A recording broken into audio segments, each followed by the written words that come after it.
Kenapa banyak jamaah ketika sholat memijak kaki kita? Kenapa jamaah ketika sholat banyak memijak kaki kita?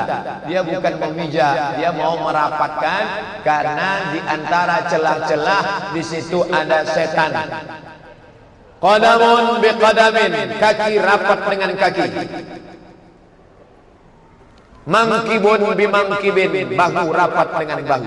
Kaki rapat dengan kaki, bahu rapat dengan bahu. Kalau sekali kita tempel, ini kaki teman, ini kaki dia. Sekali kita tempel, dia diam aja, berarti dia termasuk orang yang nyaman kalau ditempel. Tapi kalau sekali kita tempel, dia geser, jangan kita tempel lagi, berarti dia orangnya penggeli, gak tahan dia. Saya termasuk orang yang nyaman. Kalau saya sedang sholat, ada orang nempel kaki saya diam aja. Karena saya tahu dia sedang menjalankan syariat agama Islam. Wa kana ahaduna, salah seorang di antara kami, kata Anas bin Malik. Itu hadis riwayat Anas bin Malik. Salah seorang di antara kami menempelkan kakinya. Bukan semuanya nempel. Salah seorang di antara kami menempelkan kakinya. Jadi kalau ada yang nyaman ditempel, tempel. Tapi kalau sekali kita tempel dia geser, jangan tempel lagi, nanti asik ngurus kaki aja. Imam udah sampai habis Fatihahnya, kita masih ngurus kaki. Saya khawatirnya dia preman baru taubat. Kita injak sekali, pijaknya kaki kita 2 kali. Enggak ada tahu. Kalau Imam Hanafi takbir santai, Allahu Akbar. Kalau Imam Malik malah enggak sedap, Allahu Akbar. Imam Malik. Imam Syafi'i tengah-tengah. Imam Hambali rodanya kayak Wahabi. Yang kalau sholat takbir ini, terus kakinya harus ketemu satu sama lain, nggak boleh ada ruang antar kaki. Kenapa? Nanti iblis di situ tempatnya katanya. Kalau saya alhamdulillah bisa ikut sholat. Jadi kaki harus ketemu mentang antara satu dengan lain, kakinya harus rapat. Jangan sampai ada ruangan sedikit. Kenapa? Iblis nanti di situ. Saya alhamdulillah kalau iblis mau jamaah. Mahfud Termas punya murid Hadratus Syekh Kiai Haji Hashim Asy'ari, pulang dari Mekah kemudian mendirikan Nahdlatul Ulama. Wafat diganti oleh putranya yang cerdas, namanya Kiai Wahid Hashim, pahlawan nasional, termasuk anggota 9 panitia persiapan kemerdekaan Indonesia bersama Soekarno, Hatta, Agus Salim, Kahar Muzakir, Muhammad Yamin, Wahid Hashim, Agi Kusno, Laimena Maramis. Muhammad Yamin sudah tadi disebut, Muhammad Yamin. Jadi Kiai Wahid Hashim itu ikut menjadi panitia proklamasi 17 Agustus 45. Artinya NU punya andil, NU jadi panitia, NU punya saham, NU adalah the owner, pemilik republik ini, bukan penonton, bukan di pinggir, di tengah berperan ikut memerdekakan Indonesia ini.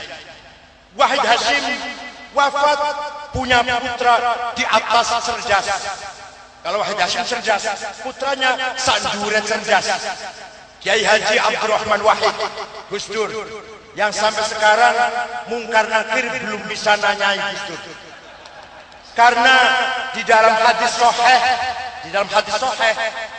orang mati dimasukkan ke liang kubur, pengiringnya pulang, sunyi, sepi, mungkar nakir datang, tanya marrobuka, waman nabiyuka, dan seterusnya.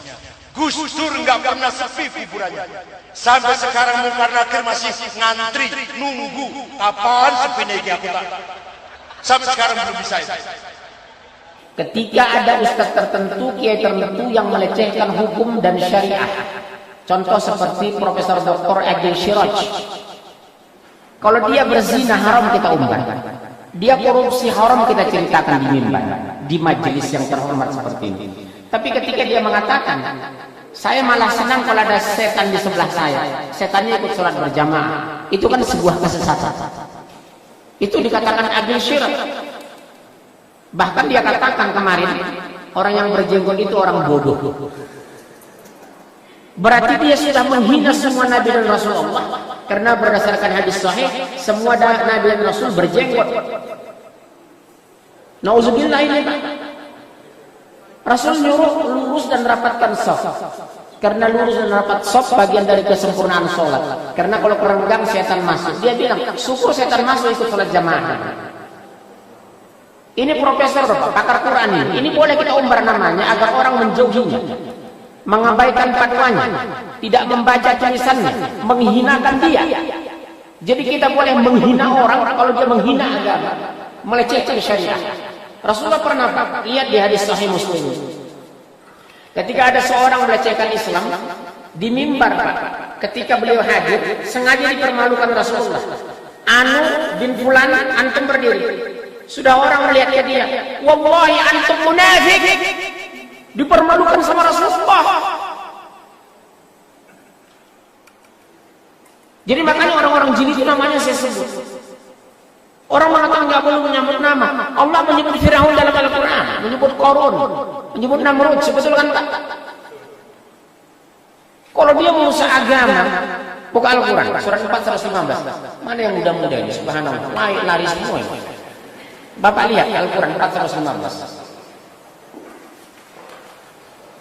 415, An-Nisa 115, langsung terjemahan. Saya buktikan Pak ini. 415.